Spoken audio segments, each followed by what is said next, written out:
Everyone, आज की class में अपन बात करेंगे उपसहसंयोजक जो यौगिक होते हैं उनमें अपन बंधन के बारे में बात करेंगे और इसमें मुख्य रूप से अपन वीबीटी को देखने वाले हैं।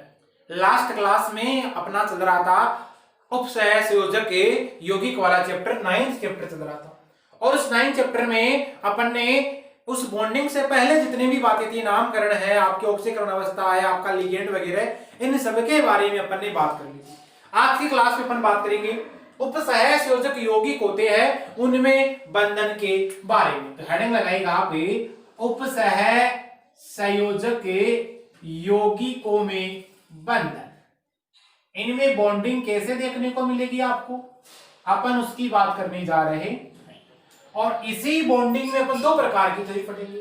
एक तो अपन पढ़ेंगे वीबीटी, वैलेंस बॉन्ड थ्योरी, संयोजकता बंध सिद्धांत। एक अपन यहां पढ़ेंगे सीएफटी, क्रिस्टल फील्ड थ्योरी, क्रिस्टलीय क्षेत्र सिद्धांत। अब देखो यहां पर अपन इस लेक्चर में जो बात करेंगे वीबीटी के बारे में बात करेंगे, संयोजकता बंध सिद्धांत के बारे में। हेडिंग लगाएगा आप संयोजकता बंध सिद्धांत, संयोजकता बंध सिद्धांत, इसको बोला जाता है वीबीटी। और वीबीटी का मतलब यहां हो गया है valence bond theory, valence bond theory या वीबीटी इसे बोला जाता है। अब देखना, वीबीटी आपने पढ़ा था 11th क्लास में, वहां पर आपने देखा था आपके एस कक्षक होते हैं, पी कक्षक होते हैं, डी कक्षक होते हैं। इनमें क्या होता है, अतिव्यापन होता है और अतिव्यापन में आपके जो रिक्त कक्षक होते हैं वो पार्टिसिपेट करते, वो भाग लेते हैं।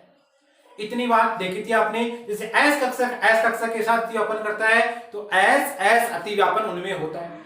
पी कक्षक के साथ अतिव्यापन करता है तो उनमें पी अतिव्यापन होता है। इसी प्रकार डी कक्षक के साथ अतिव्यापन करता है तो उनमें होने वाला जो अतिव्यापन होता है वो डी अतिव्यापन आपका होता है।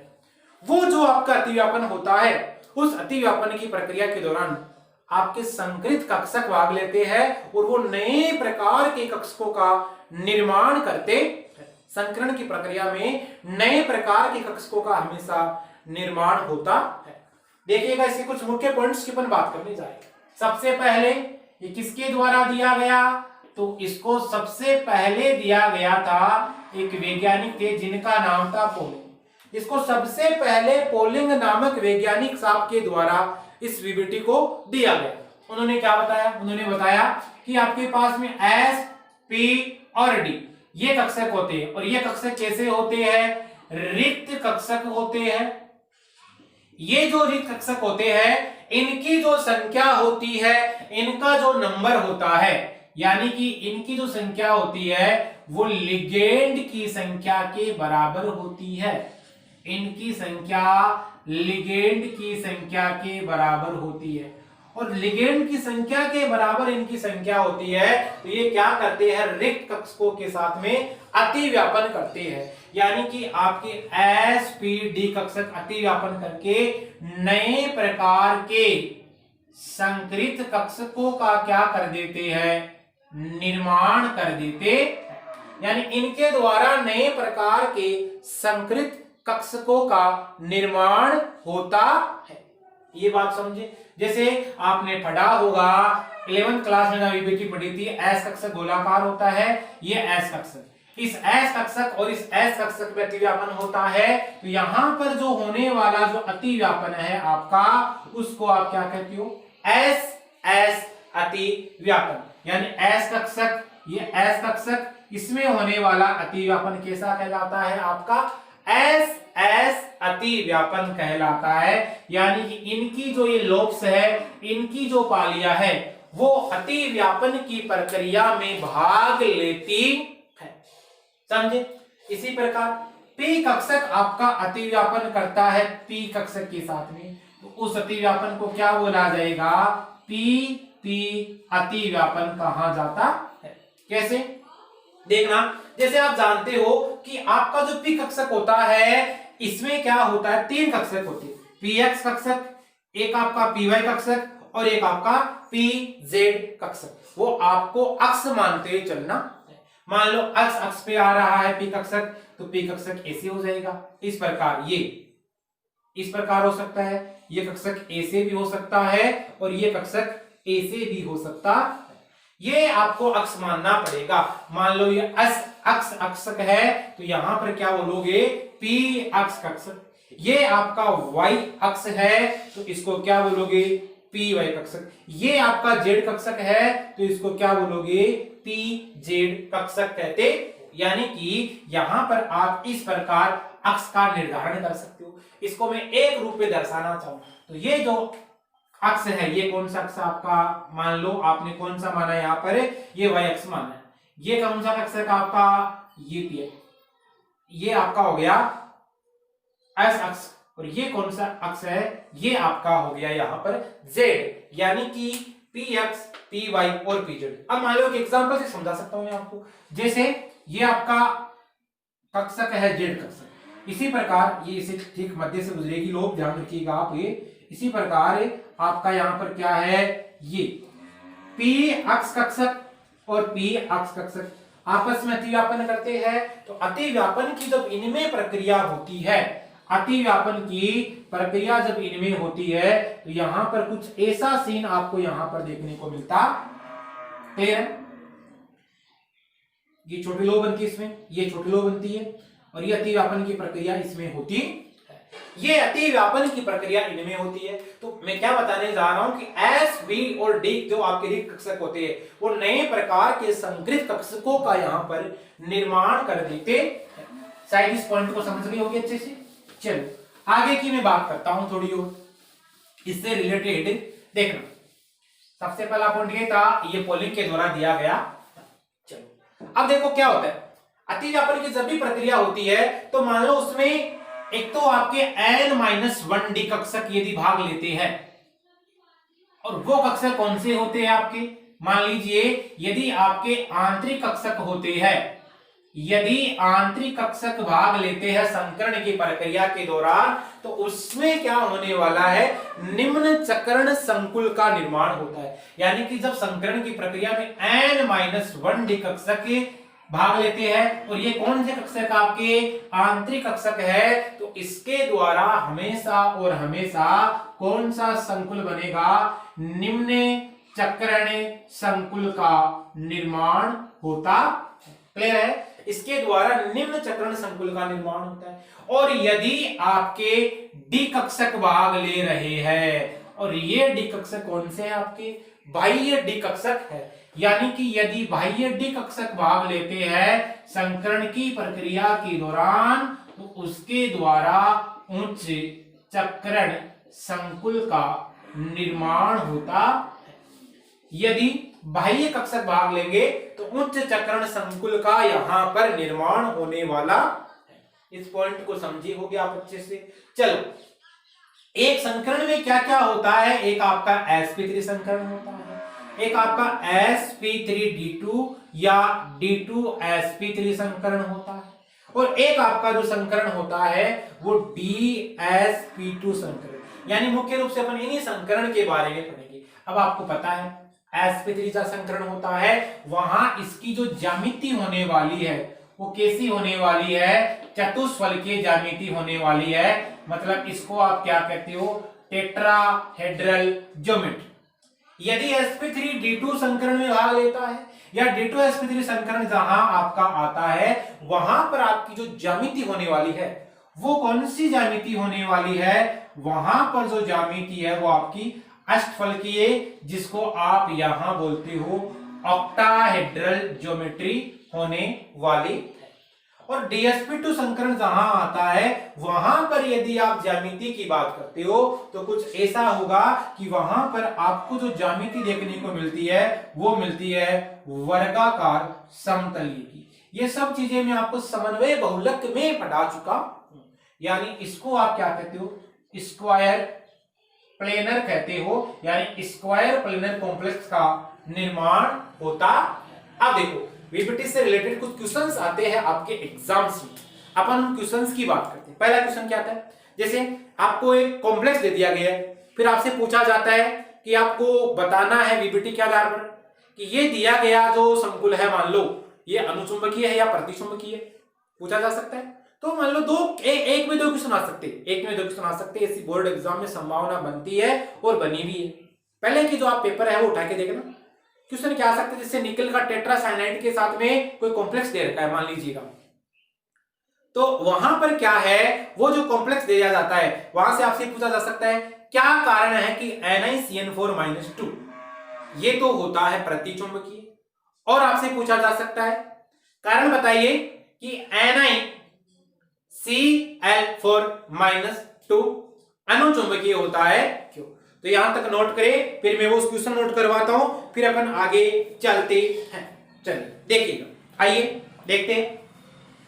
सबसे पहले आप इससे रिलेटेड, वीबीटी से रिलेटेड जो क्वेश्चन आपके एग्जाम्स में पूछे जाने की जो संभावना है उस क्वेश्चंस को नोट कीजिएगा।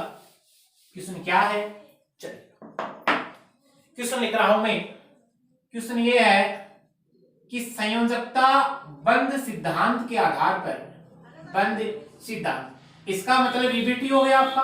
वीबीटी के आधार पर स्पष्ट कीजिए, वीबीटी के आधार पर सिद्ध कीजिए कि, क्या सिद्ध करना है, सिद्ध कीजिए कि, मैं कॉम्प्लेक्स लिख रहा हूं NiCN4 और ये इस पे चार्ज दे रखा आपको -2, ये तो है प्रतिचुंबकीय है, मतलब डायामैग्नेटिक है। और डायामैग्नेटिक या प्रतिचुंबकीय मतलब जानते हो, इनमें जो इलेक्ट्रॉन होते हैं वो पेयर्ड इलेक्ट्रॉन पाए जाते हैं, युग्मित इलेक्ट्रॉन आपको देखने को मिलते हैं।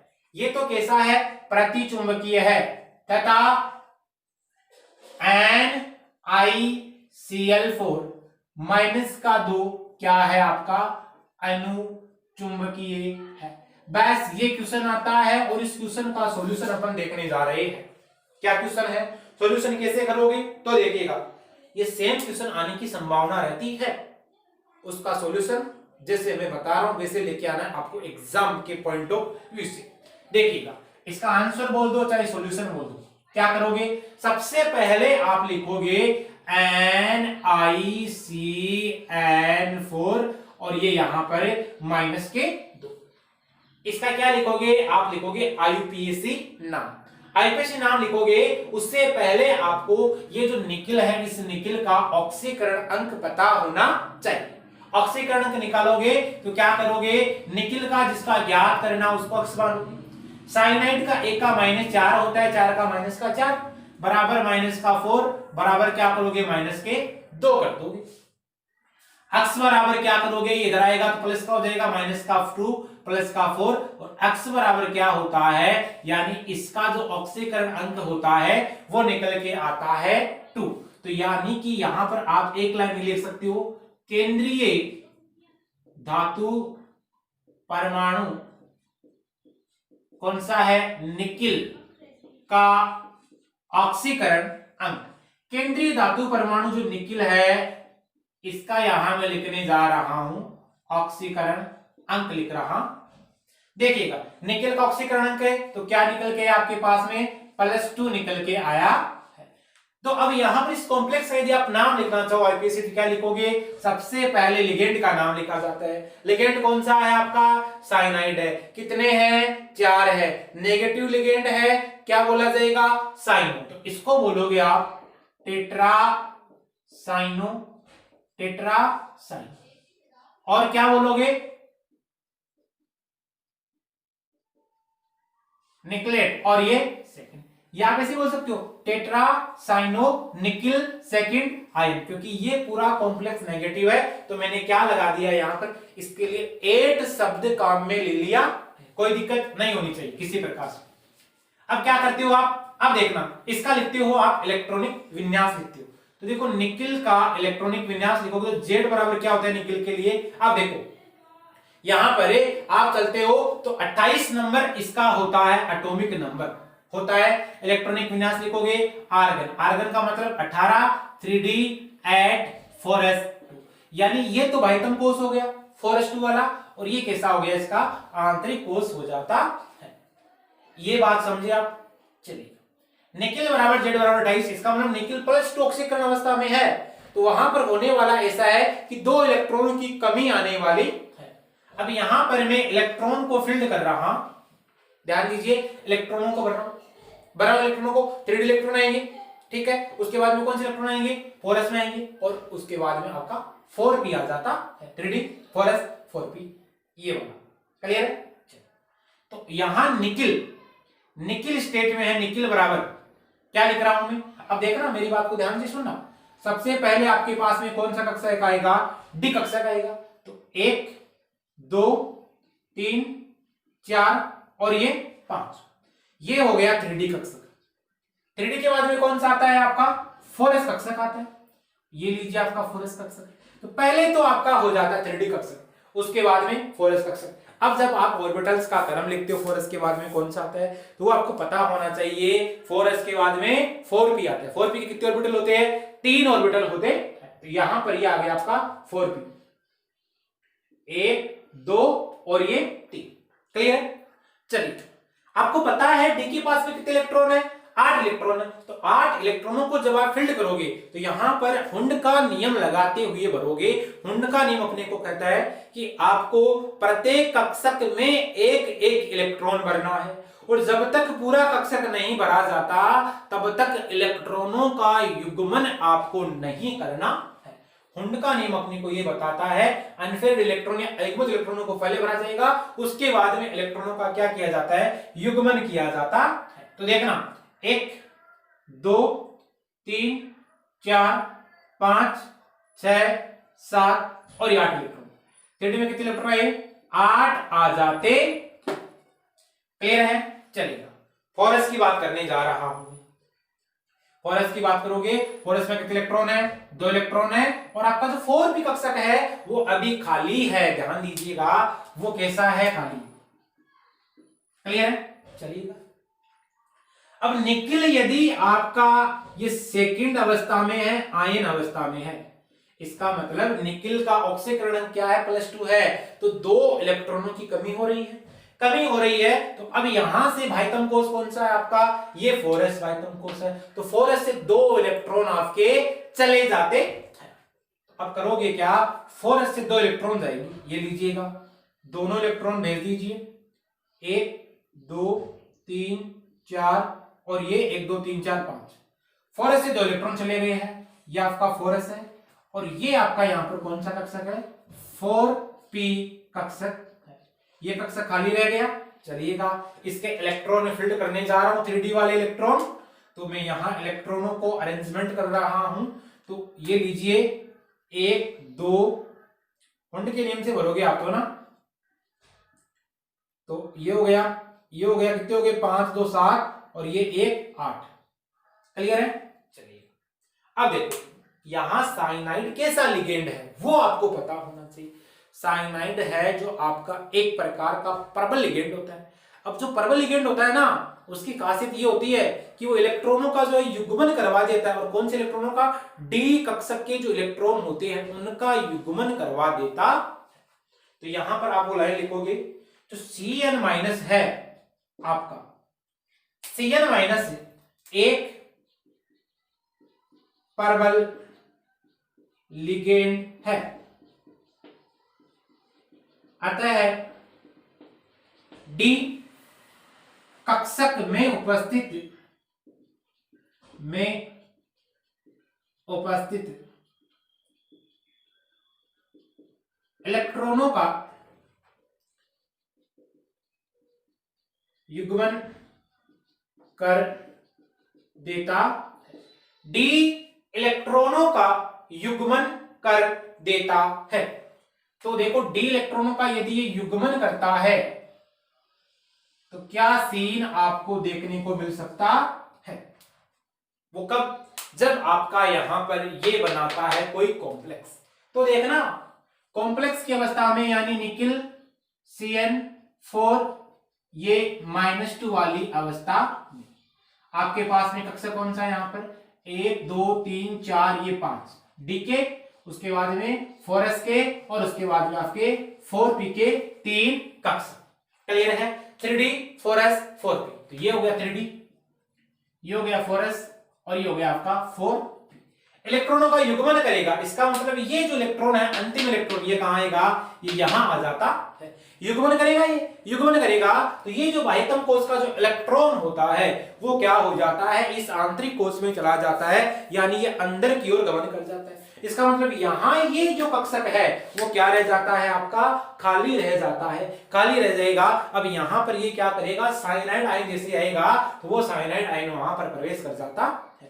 कुछ ऐसा होगा, देखो यहां पर पहले 1 2 3 4 5 6 7, अब देखो ये इलेक्ट्रॉन था 8 हो गए ना, ये इलेक्ट्रॉन युग्मन करेगा, युग्मन करते ही किसमें चला जाएगा, 3D कक्षक के इलेक्ट्रॉनों में चला जाएगा। 3D कक्षक में ये इलेक्ट्रॉन प्रवेश कर जाएगा। जैसे ही 3D कक्षक में इलेक्ट्रॉन जाएगा, अब देखो 3D के पास में एक कक्षक, अपने को कितने साइनाइड चाहिए, अपने को तो जो साइनाइड चाहिए, अपने को जो साइनाइड चाहिए वो अपने को कितने साइनाइड चाहिए, अपने को उसकी बात करेंगे। 4 साइनाइड से, कॉम्प्लेक्स में कितने साइनाइड दे रखे अपने को, 4 दे रखे, 1 2 ये 3 और ये 4। मैंने बोला था शुरू में भी कि आपके संकरण की प्रक्रिया के दौरान रिक्त कक्षक भाग लेते हैं, यानी समान संख्या में, यानी जितने लिगेंड होंगे, ध्यान दीजिए मैंने जो बात बोली थी उस बात को गौर फरमाइए। क्या बात बोली थी कि समान संख्या में उपस्थित लिगेंड समान संख्या में रिक्त कक्षक उपलब्ध करवाते हैं, यानी कि समान संख्या में उपस्थित लिगेंड, कितने लिगेंड, 4, उतने रिक्त कक्षक उपलब्ध करवा दिए, वो क्या कर लेते हैं, उसमें अतिव्यापन कर लेते हैं। जैसे ही अतिव्यापन होगा क्या होने वाला है, यहां पर अतिव्यापन के द्वारा संकरण की प्रक्रिया होगी और नए प्रकार के संग्रहित कक्षक का निर्माण होने वाला है। क्या होगा देखिएगा, यहां पर एक डी कक्षक भाग ले रहा है, एक 4s कक्षक भाग ले रहा है और ये दोनों कक्षक भाग ले रहे, क्लियर है। तो एक तो डी, एक एस और 2 पी, यानी इसके द्वारा जो संकरण निकल के आने वाला है वो कौन सा संकरण निकल के आता है, DsP2 संकरण। कैसा संकरण है, DsP2 संकरण है। अब आपको पता है DsP2 संकरण जहां होता है वहां ज्योमेट्री या ज्यामिति क्या होती है, स्क्वायर प्लेनर, या इसको आप कहते हो वर्गाकार समतलीय शंकु। तो ऐसे ज्योमेट्री होती है इसकी, ये ज्यामिति होती है। यहां आपका निकिल होता है, ये लीजिए ये निकिल है, और यहां पर 4 जो साइनाइड आयन होते हैं वो आपके प्रेजेंट होते, यहां 2 कोनों पे होते। तो यहां NCN और ये जो कॉम्प्लेक्स होता है इस कॉम्प्लेक्स में चार्ज क्या होता है आपका, -2 चार्ज होता है। शायद यहां तक मेरी बात को अच्छे से समझ गई होगी, ठीक है।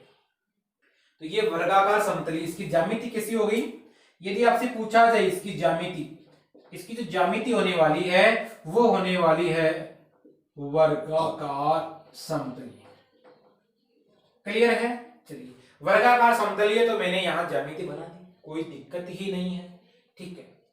अब देखो चुंबक की प्रकृति की बात करते हैं, तो लास्ट वाला जो इलेक्ट्रॉन यदि आप ध्यान से देखोगे, ध्यान से देखने पर क्या पाओगे, इलेक्ट्रॉनों का क्या हो रहा है, युग्मन हो रहा है। और जहां पर इलेक्ट्रॉन पेयर्ड होते वो कैसी प्रकृति दर्शाता है, आपका प्रति चुंबकीय प्रकृति दर्शाता है। तो ये कैसा है आपका, प्रति चुंबकीय नेचर का है, डायामैग्नेटिक जिसको आप कहते हो।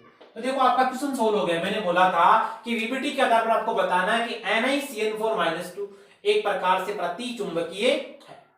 क्लियर है, इसको यहां तक आप नोट कीजिएगा, फिर मैं अगला वाला क्वेश्चन है वो इसी में समझा देता हूं ताकि आपका ज्यादा टाइम वेस्ट नहीं हो। बस केवल आपको वो करना आना चाहिए कि वो किस प्रकार से उसका सॉल्यूशन होना है, वो आपको आना चाहिए। यहां तक नोट कीजिएगा, इसका स्क्रीनशॉट लीजिए और अपन आगे के प्रस्थान करते हैं। आइए देखते हैं। अब देखो नेक्स्ट कौन सा दे रखा है, NiCl4-2 दे रखा है, वो क्या है, अनुचुंबकीय है। तो इसका सॉल्यूशन करने जा रहा हूं, इसमें कर दूंगा। देखो यहां पर क्या देगा आपको, ये देगा आपको Cl देगा, Cl दे रखा है। तो इसको क्या बोलोगे, टेट्रा साइनो की जगह यहां पर नेगेटिव लिगेंड है तो क्या बोल देते हो आप इसको, क्लोरो निकलेट सेकंड, ठीक है। चलो ऑक्सीकरण अंक ये आने वाला है, पता है आपको, एक क्लोरीन का -1, 4 का कितना होगा -2, ये यहाँ पर आने वाला है। केंद्रीय धातु परमाणु का ऑक्सीकरण अंक भी ये आने वाला है, कोई दिक्कत नहीं है, ठीक है। निकिल की बात करते हो, निकिल है तो ये 3d8 में आने वाला है। अब 3d में इलेक्ट्रॉन भरोगे, 4s में इलेक्ट्रॉन भरोगे, 4 भी इसके पास में कैसा है, खाली कक्षक है। अब देखो निकिल सेकंड आयन, इसका मतलब सेकंड आयन का मतलब यहां से 2 इलेक्ट्रॉन जाएंगे और वो कौन से जाएंगे, 4s कक्षक वाले जाएंगे। यहां तक तो चीज सेम रहने वाली। अब यहां पर आपकी प्रॉब्लम क्या आएगी, वो प्रॉब्लम आएगी क्यू, जो ये क्लोरो होता है, Cl होता है, ये Cl एक प्रकार से दुर्बल लिगेंड होता है और क्लोरीन के दुर्बल लिगेंड होने के कारण यह डी इलेक्ट्रॉनों का युग्मन नहीं करने देता है। अब आगे की जो कहानी होगी वो पूरी चेंज हो जाएगी। कैसे, देखो यहां आप लिखोगे लाइन, आपका Cl होता है ये एक प्रबल इलेक्ट्रॉन या प्रबल लिगेंड नहीं होकर कैसा होता है, एक प्रकार से दुर्बल लिगेंड होता है।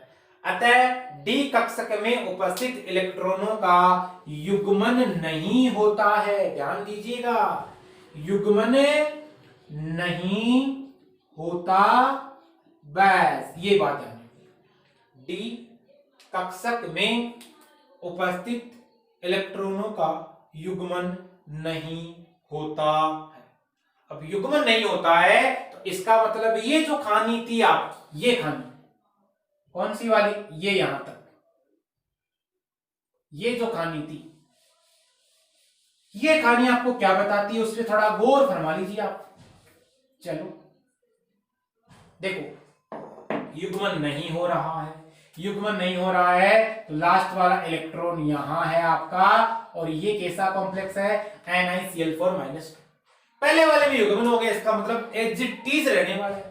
अब इसको क्या चाहिए होते हैं, इसको रिक्त कक्षक चाहिए होते, क्या चाहिए होते हैं, रिक्त कक्षक चाहिए होते। मतलब वो रिक्त कक्षक कौन कौन से होंगे, यहां पर Cl आएगा, एक Cl यहां आएगा, 4 चाहिए होती है ना, एक Cl यहां आएगा और एक Cl यहां आता, इसके द्वारा 4 रिक्त कक्षक बन गए। तो क्या होने वाला है, एक S और 3 P, इसके द्वारा संकरण प्राप्त होगा, वो कैसा होगा, sp3 संकरण आपको देखने को मिलता है। sp3 संकरण जहां होता है वहां ज्यामिति कैसी होती है, तो चतुष्फलकीय ज्यामिति होती है। कुछ ऐसा सीन देखने को मिलेगा, निकिल, यहां क्लोरीन, यहां क्लोरीन, यहां क्लोरीन और यहां क्लोरीन, ये ठीक है। इनके कॉर्नर्स को आपस में मिला देते हैं।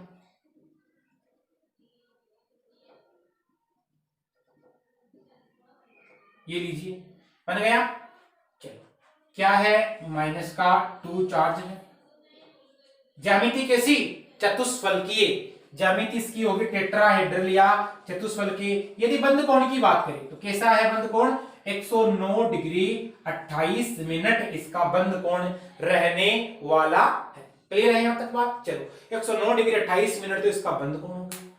अगली बात, चुंबक की प्रकृति की बात करते हैं तो देखो लास्ट वाला इलेक्ट्रॉन कैसा इलेक्ट्रॉन है, अयुग्मित इलेक्ट्रॉन है। इसमें अयुग्मित इलेक्ट्रॉन है तो आप लिख सकते हो अयुग्मित इलेक्ट्रॉन उपस्थित है, अयुग्मित इलेक्ट्रॉन उपस्थित है। अब जहां पर अयुग्मित इलेक्ट्रॉन उपस्थित है इसका मतलब इसकी जो प्रकृति होती है वो कैसी हो जाती है, अनुचुंबकीय हो जाती है। अब आप मेरे को एक बात बताइए, ये बात आपके यदि समझ में आ गई है तो प्लीज मेरे को सजेस्ट कीजिए कमेंट बॉक्स में कि ये टॉपिक आपको अच्छे से समझ में आ गया। अभी यहां से बहुत सारे ढेर सारे क्वेश्चन कर सकते हो आप, जितने चाहो अनगिनत क्वेश्चन कर सकते हो, कोई प्रॉब्लम नहीं है। अभी वीबीटी का एक लेक्चर अपना और आएगा, उसमें अपन प्रॉब्लम्स करेंगे। मिलते हैं अगली क्लास में, तब तक के लिए थैंक्स, ऑल द बेस्ट।